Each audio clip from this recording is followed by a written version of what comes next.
Ay, magandang gabi po mga besi ko. Ang topic naman natin ngayon tungkol po sa charcoal na para po sa Phalaenopsis. Okay?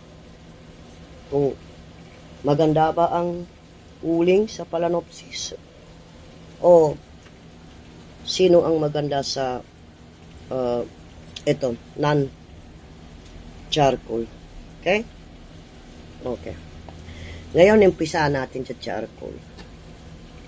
Ito kasi, charcoal po to. Tumubo po siya sa charcoal. Ano po? Uling po yan. Uling po ang kanyang gamit. Ginamitan ko siya ng uling. Okay? Mula nang binili ko to, ay uling po yung kanyang bark. Okay? So, ito po ay hindi po siya uling. Kaya lang, rinipot ko lang siya. Tinanggal ko po doon sa dati. At ipapakita ko po sa inyo na kung paano po nabulok yung kanyang ugat. Okay? Ito pong uling na to ay wala pong nabubulok sa kanya na ugat. Wala.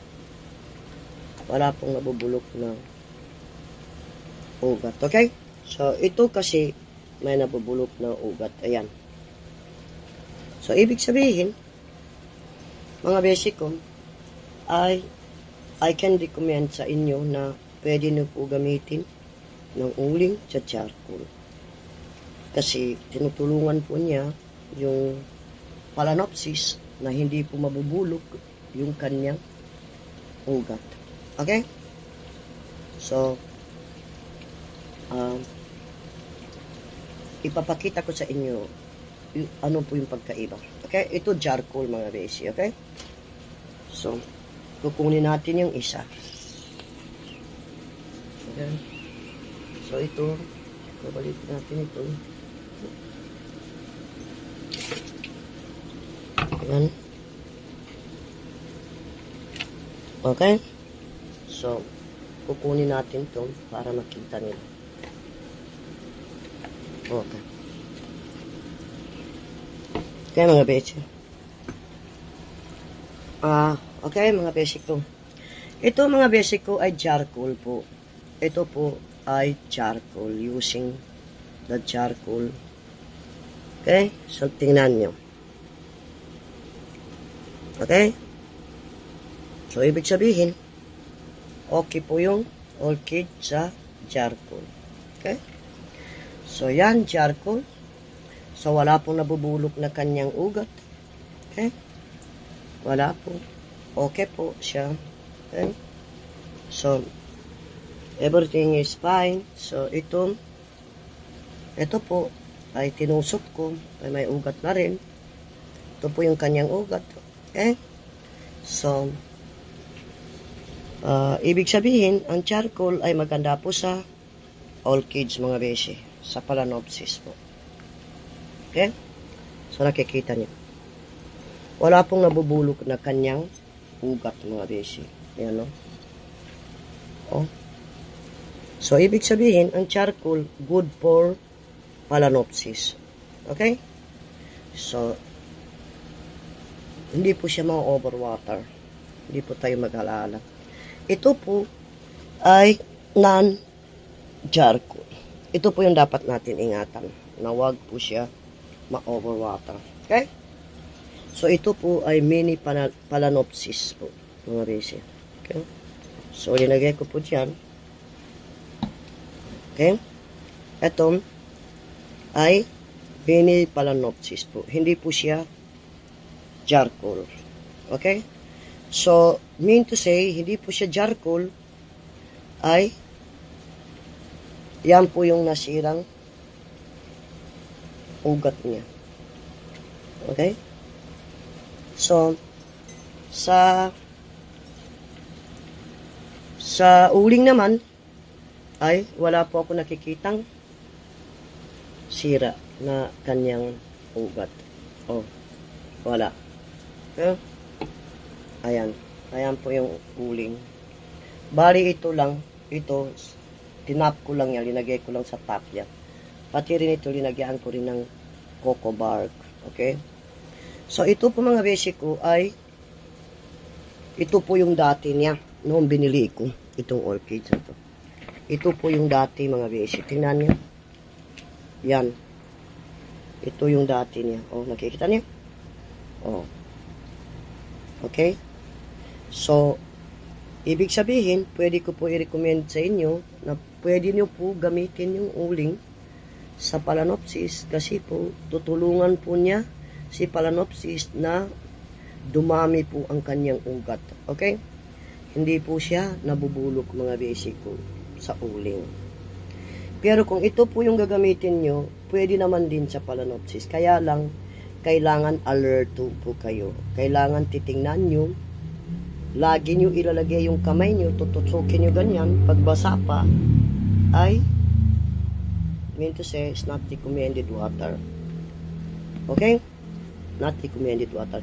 Itong mini Phalaenopsis na to, ito po yung dating bark niya. Okay?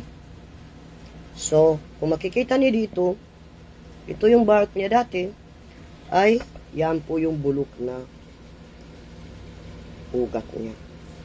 Okay? Kung ang pag-uusapan naman natin ay uling, okay? Uling naman ang pag-uusapan natin ay sa uling ay wala po ako nakikitang sirang ugat ng charcoal. Okay? Tingnan nyo.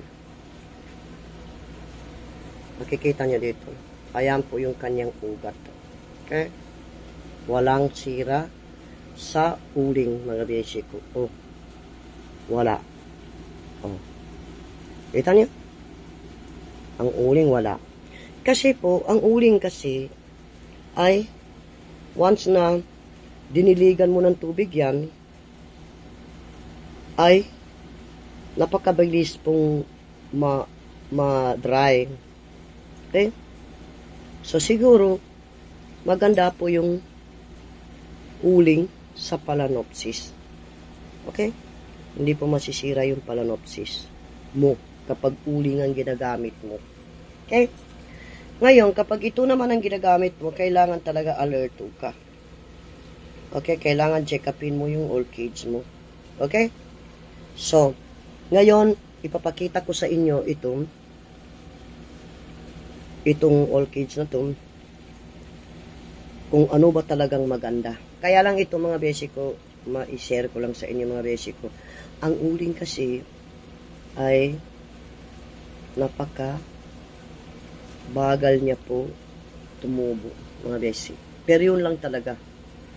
Wala pong ugat na nabubulok sa kanya. Okay? Pero mabagal po siya tumubo.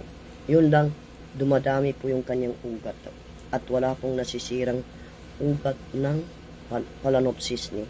Pero pag ito po yung gagamitin nyo sa Phalaenopsis, ay kailangan po before nyo tubigan, ay kapain nyo muna, itusok nyo muna yung daliri nyo dito sa loob. Kapag basa pa yan, wag na nyo po siyang tubigan mga beshi ko, kasi pag once na ma-overwater yan, makatulad yan, no? Oh, bulok, di ba? So, ngayon, kung kayo naman ay mahilig sa orchids, ayaw na nyo mamatay ang orchids nyo, ito po yung recommended ko sa inyo, ay gagamit po kayo ng uling mga beshi ko sa Phalaenopsis. Kasi po, hindi po mamatay ang Phalaenopsis nyo mga beshi ko. Buti na agapan ko to. Kasi nagtataka na ako mga beshi ko dahil nga, bakit ganoon? Bakit ang bagal nyo tumubo? Oh, bagal nyo tumubo, wala pa pong tumubo. Eh samantala ito, oh, ang bilis, oh. Oh, bilis niya tumubo. Okay? Yung pala, bulok pala yung kanyang ugat, mga beshi. My goodness, buti naagapang ko. Bulok pala yung ugat niya, mga beshi ko. So, yan. Bulok. So, yun ang ma-recommended ko sa inyo. Kung talagang tamad kayo magdilig o ayaw nyo mamatay yung Phalaenopsis nyo, gamitan nyo po ng uling mga beshi ko. At saka, hindi po mamamatay yung Phalaenopsis niyo. Pero kung talagang masipag kayo, pwede din naman gamitin ito. Kaya lang, yun ang sabi ko sa inyo na kailangan bago nyo diligan, ay itusok nyo muna yung kamay nyo dito sa loob. Itong uling na to. Hindi mo na kailangan itusok yung kamay mo sa loob. Kasi yan, very quickly, madadry yan. Okay? Kaya siguro, hindi nabubulok yung kanyang ugat. Dahil siguro napakabilis madry yung kanyang uling na gamit sa Phalaenopsis na to. So, hanggang dito na lang po. Sana po nakakatulong sa inyo at pinakita ko na po sa inyo kung ano po bang pagkaiba ng uling at saka itong moss na to. I don't know what name. So, yan po yung nasira. Kung ito yung gagamitin mo, pag hindi ka po alert. Pero pagdating naman sa uling, ay wala pong nasisirang ugat, mga basic po. Okay? So, hanggang dito na lang. Sana po nakakatulong po sa inyo at sana po matutulungan ko kayo na para hindi mamamatay yung Phalaenopsis kasi sayang din mga basic ko, mahal din yan. Hindi yan 250 lang mga basic ko, mahal po yan. Makapili ka ng 10 kilo. So, yun po mga basic ko. So, ito po isa sample ko sa inyo. Update ko kayo next week, okay? So, hanggang dito na lang po. Bye-bye. Bye po.